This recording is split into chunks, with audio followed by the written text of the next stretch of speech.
പത്തനംതിട്ടയിൽ അഗ്നിവീർ കോഴ്സ് വിദ്യാർത്ഥിനി ജീവനൊടുക്കിയ സംഭവത്തിൽ വിമുക്ത ഭടനായ അധ്യാപകനെതിരെ ഉയരുന്നത് ഗുരുതരമായ ആരോപണങ്ങളാണ്. പത്തനംതിട്ട കോന്നി മുറിഞ്ഞകല്ലിൽ ഗായത്രിയുടെ മരണത്തിന് പിന്നിൽ ആർമി റിക്രൂട്ട്മെന്റ് പരിശീലന കേന്ദ്രത്തിലെ അധ്യാപകന്റെ മാനസിക പീഡനമാണെന്ന് മരിച്ച പെൺകുട്ടിയുടെ അമ്മയാണ് ആരോപിക്കുന്നത്. അടൂരിലെ ആർമി റിക്രൂട്ട്മെന്റ് പരിശീലന കേന്ദ്രത്തിലെ അധ്യാപകനായ വിമുക്ത ഭടൻ വിദ്യാർത്ഥിനികളെ ഡേറ്റിംഗിനായി ഹോട്ടൽ മുറികളിലേക്ക് ക്ഷണിക്കാറുണ്ടായിരുന്നുവെന്നും ഗായത്രിയുടെ അമ്മ രാജി ആരോപിക്കുന്നു. പല പിള്ളേരെയും ഡേറ്റിങ്ങിന് റൂമിലേക്ക് വിളിക്കാറുണ്ട്. കൂടാതെ ഹോട്ടലിൽ മുറിയെടുത്ത് ഡേറ്റിങ്ങിന് വിളിക്കുന്നുമുണ്ട്. മകളോടും ഇയാൾ ഇത്തരത്തിൽ തന്നെ സംസാരിച്ചു. എന്റെ അച്ഛനും അമ്മയും നല്ല രീതിയിലാണ് പഠിപ്പിക്കുന്നതെന്നും അതിന്റെ ആവശ്യം തനിക്കില്ലെന്നും മകൾ ഇയാളോട് മറുപടിയും പറഞ്ഞു. അതോടെ 3 ദിവസം മകളോട് ക്ലാസ്സിൽ വരേണ്ടെന്ന് അധ്യാപകൻ പറഞ്ഞിരുന്നു. നിന്റെ അമ്മയോട് എന്നെ വിളിക്കാൻ പറയാനായിരുന്നു അധ്യാപകൻ പറഞ്ഞത്. അതനുസരിച്ച് ഫോൺ വിളിച്ചപ്പോൾ വാട്സപ്പുള്ള ഫോൺ എടുത്തൂടെ എന്നായിരുന്നു അധ്യാപകൻ ചോദിച്ചത്. അധ്യാപകന് കുട്ടികളോ അമ്മമാരെന്നോ വേർതിരിവില്ല. എല്ലാവരോടും മോശമായ രീതിയിലാണ് സംസാരം. അമ്മമാരുടെ വാട്സപ്പ് ഫോണിലൂടെ ഇയാൾ ചാറ്റ് ചെയ്യുമെന്നും രാജി പറയുന്നു. ഇന്നലെ വൈകിട്ടാണ് ഗായത്രി തൂങ്ങി മരിച്ചത്.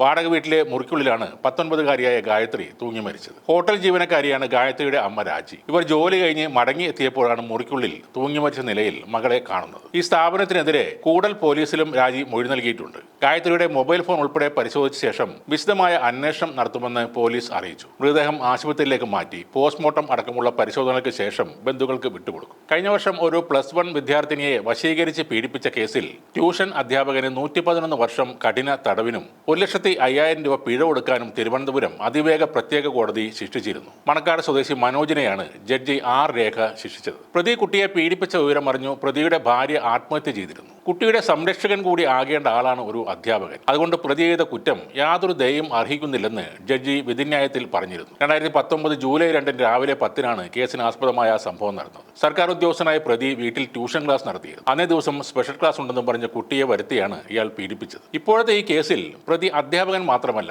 അയാൾ ഒരു വിമുക്ത ഭടനം കൂടിയാണ്. ഇപ്പോഴും രാജ്യത്തിന്റെ പെൻഷൻ വാങ്ങുന്ന വ്യക്തിയാണ് അയാൾ. അയാളുടെ പങ്ക് തെളിയിക്കപ്പെട്ടാൽ ഏറ്റവും വലിയ ശിക്ഷ തന്നെയാണ് അയാൾക്ക് നൽകേണ്ടത്. പല കുട്ടികളോടും അമ്മമാരോടും അയാൾ ഇങ്ങനെ പെരുമാറി എന്നതും വളരെ ഗൗരവതരമായ ഒരു കുറ്റമാണ്.